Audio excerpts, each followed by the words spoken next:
तो guys finally आम्ही luxury बसमध्ये बसलेलो आहे. या बसचं नाव आहे रोशन.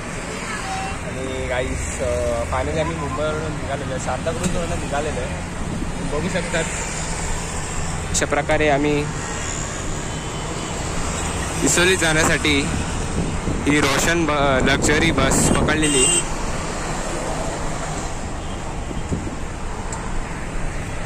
फायनली आम्ही निघालेलो आहे. माझ्यासोबत पप्पासुद्धा आहेत, आम्ही दोघंच आहे. गाईज व्हिडिओला लाईक शेअर हे बघा, हे आहेत आमचे पप्पा. आणि गाईज व्हिडिओला लाईक शेअर सबस्क्राईब करा. भेटूया आपण नेक्स्ट व्हिडिओमध्ये. तोपर्यंत